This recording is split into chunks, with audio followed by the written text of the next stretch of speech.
we have to talk about Joshua Zirkzee because for me, he was the only bright spark today. I don't know if you guys agree. For someone who started his very first game of the season, I have absolutely no problems with the Zirkzee performance today. What else is he supposed to do when the team creates their first chance for him in the 80th minute?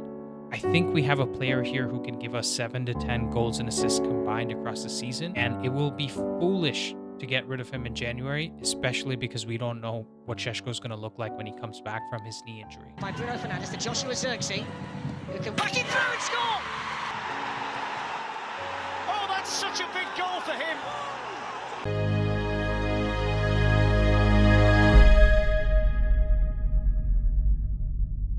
Man United just beat Palace 2-1 away from home in what was almost the perfect win for Ruben Amorim in so many ways. United only had one win in 6 away games going into this one, and we managed to end Crystal Palace's 12-game unbeaten streak in the Premier League that goes back to 9 months. We had also won 0 second halves all season before this game, and we went and won this one 2-0 in the second half. We had also lost every single game in which we had conceded first in the Premier League this season, so bouncing back like that was absolutely huge.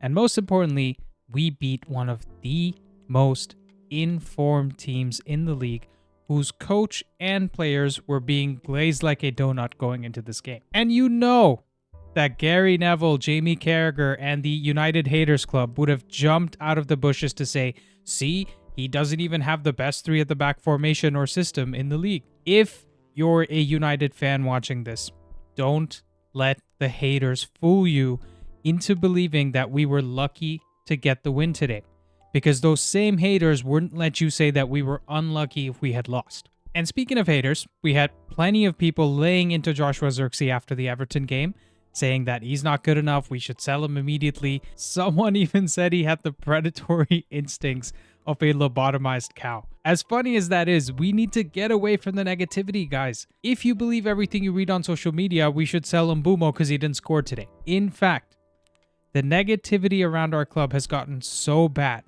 that Joshua Zirkzee was our best player in the first half, and people still convinced themselves that he was invisible. Yes, you heard that right. I found 12 clips of Zirkzee from the first half where he held up the ball well and made the right pass, and plenty more from the second half to show you guys why he could be a really good Sesko replacement and solve our AFCON issues moving forward. So the Zirkzee haters better strap in, because this one is going to be a bumpy ride.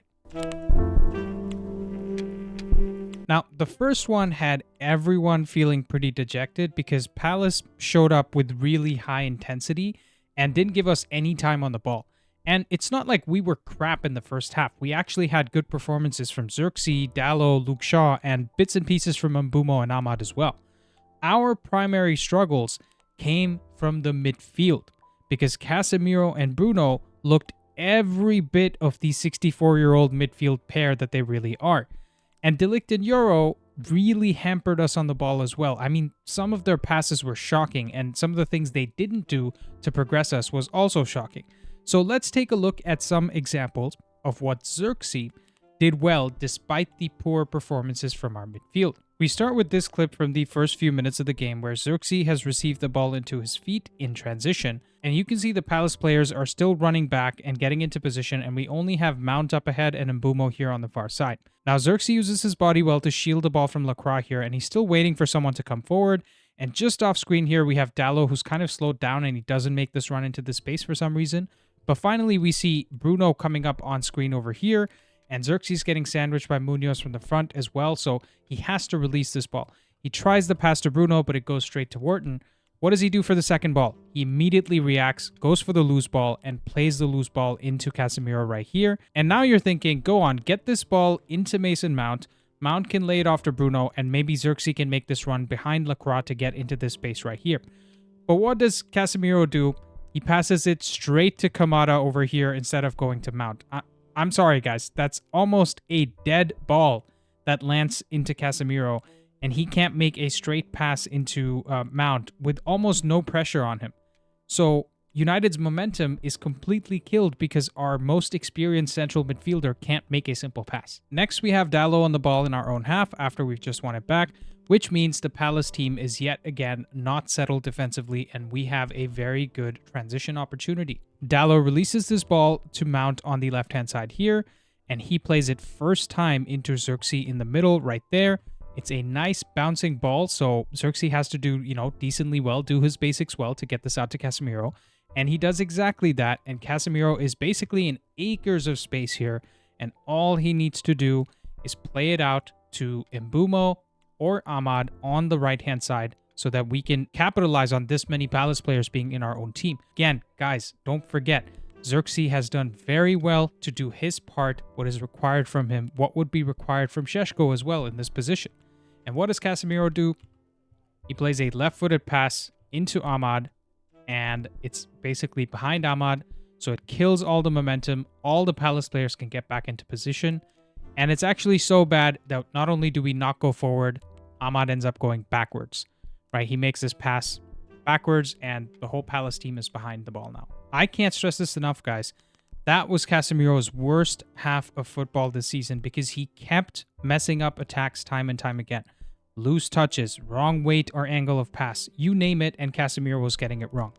It's bad enough that his legs are gone, but if he's going to be poor on the ball, then we might as well start Ugarte in midfield. Now we have Dalot again on the ball, starting a transition opportunity. He's just played it into this channel for Mbeumo on the left-hand side.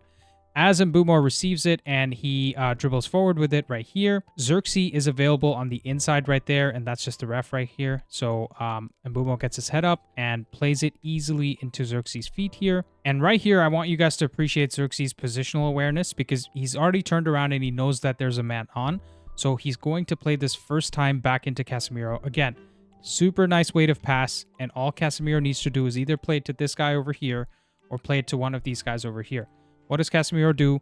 He takes a kind of heavy first touch and he runs forward and smashes the ball into Ahmad, who struggles to keep touch of the ball. Personally, I blame Casemiro for the weight of pass there, but if you want to blame Ahmad, blame Ahmad. The point is, Zirkzee does his job, and because these guys can't settle the ball down, Palace win the ball back, and now, even though we have just gone from our half into their half, we have to run backwards, and the entire team is unsettled again. Now, here we have another example of Dalot doing really well, but Casemiro messing it up. Shaw wins the ball back and lays it off to Dalot here, who uses his body super well to hold off Munoz from the press. And he essentially plays a blind pass into Casemiro in this space here, goes just past Wharton into Casemiro. And again, Casemiro's found himself in tons of space. We see Ahmad on the top right there, and Mbeumo's also free on the other side. All he needs to do is find that pass, right? So what does he do? He tries to toe poke it towards Mbeumo. Okay, maybe he's going to find his man. Nope. It goes straight to Guehi, and Mbeumo is like a few yards away from him. So another situation where Dalot's played the right pass, Mbeumo's made the right run here, but Casemiro plays a bad pass. And what does that result in? Guehi plays the ball back to Kamada. Bruno tries to rush out, but he's not quick enough. Ball goes back to Wharton, and now he's free to attack our entire team with nobody pressing him. And what does Casemiro do? He sees Wharton running forward, and he dives in to make this tackle. In my opinion, he fouls him here because that's a foul. But the ball goes to Sarr, maybe the ref's playing advantage. And Sarr plays the ball across the box into Kamada here, and Kamada plays a meek shot straight to Lohmann. So we get super lucky, even though Casemiro makes two mistakes in this play, and Bruno does not have the legs to close down Kamada in the first touch. I think this game, specifically this first half, amplified the weaknesses in our midfield more than any other game this season.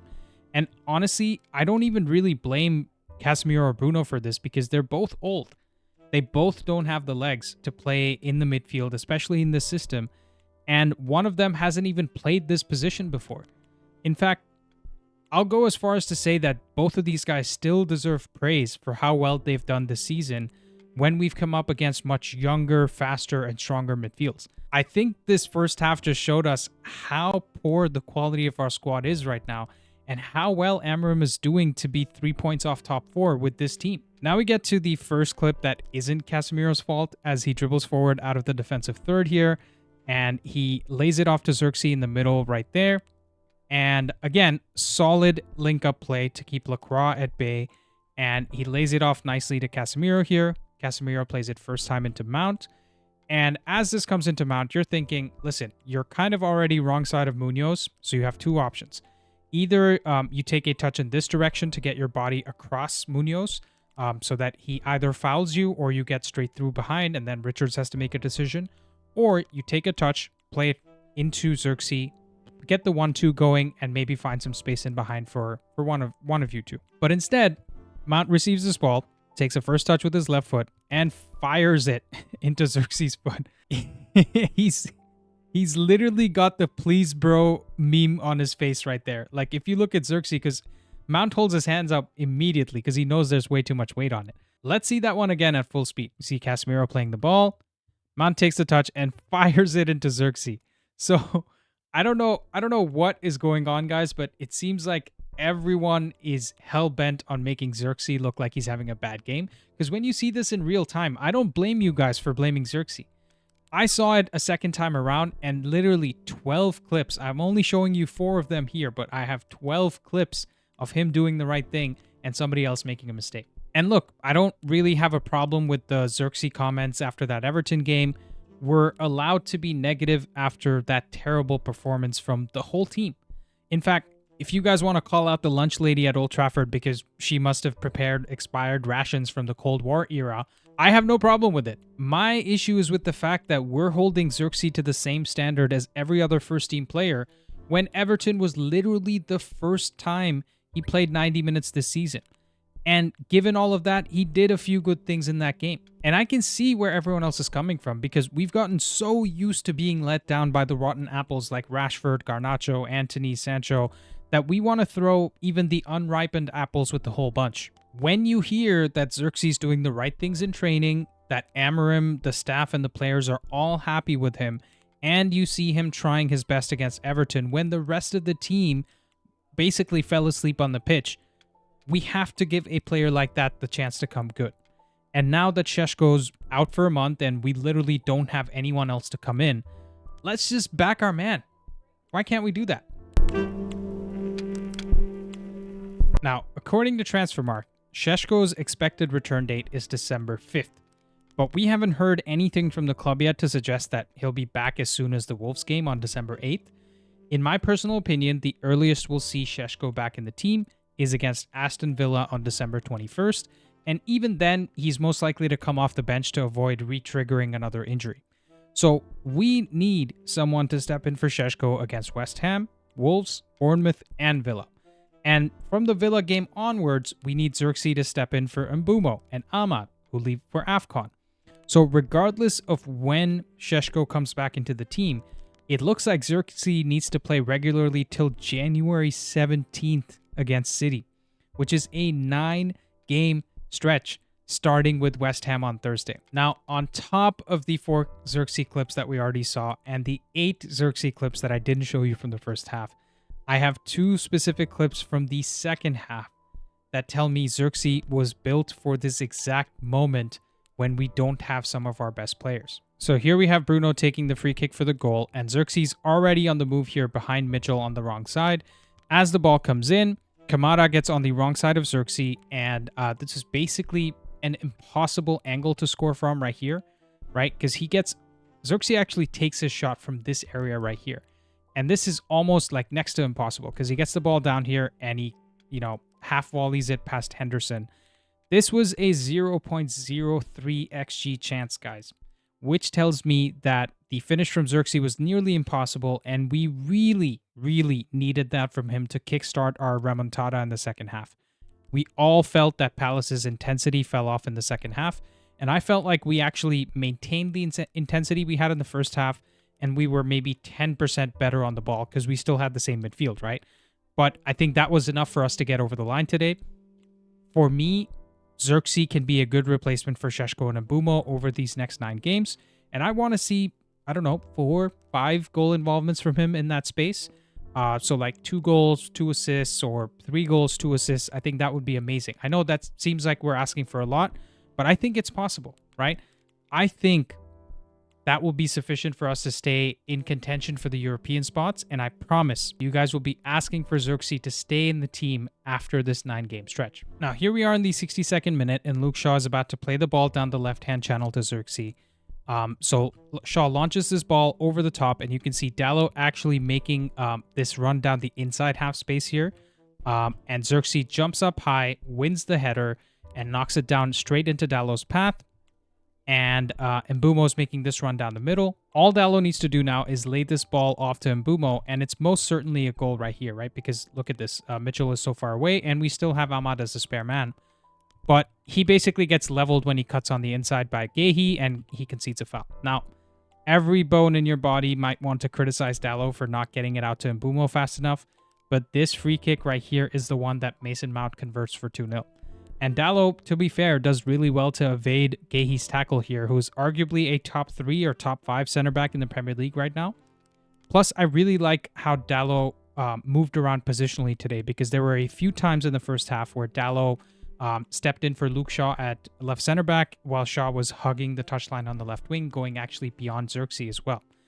We rarely, if ever, see Dorgu doing the same thing with Luke Shaw, and I guess that's the difference I called out in the preview. That's why I wanted Dalot to start.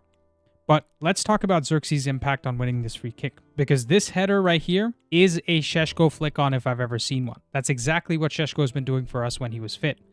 Great work from Zirkzee to win the header and get Dalot into this position right here. And I'm honestly more confident than ever that Zirkzee can play for us across the front three wherever we want him to. I know I'm not saying he's going to be better than Mbeumo, better than Cunha, or better than Sesko, but right now he's the guy we need in the team. So it's safe to say that Zirkzee was my man of the match, guys. I'm so happy for him because, like I said, all signs point to him being a great guy. It's been super difficult for him to find any minutes so far, but I appreciate his resilience to stay hungry and help us win a game within 2 starts. I want to see him now consistently starting in the team, and hopefully he can help us win the West Ham game too, whether it's with a goal or an assist. I'm not ready just yet to change my prediction of 7 points from this stretch of 5 games that started with Everton and ends with Bournemouth. But if we can beat West Ham on Thursday and beat them well, I'd be more positive about 9 or even 10 points from this 5-game stretch. So let's see what happens on Thursday, and get in the comments down below with your predictions. By the way, if you're a member and you're still watching, let me know what you'd like to see in the member exclusive video, because I have a lot of extra clips for Zirkzee. I also have some examples from Dalot and Shaw doing super well in the first half. I have some examples of De Ligt and Bruno being poor. So a lot to choose from. Sorry for being a little late this week, but you guys should see it live tomorrow. So let me know in the comments down below and I'll try to incorporate it in. But thanks to everyone who showed their massive support for the streams today, guys. I was live for 4 hours, including the watch along and the call-in show after that. Huge shout out to our very own Shant for setting up the new UI that I used today in like 4 days or something crazy. I'll see you guys again tomorrow for the live stream at 1 p.m. Eastern or 6 p.m. UK. Thank you guys for watching. I'll see you next time.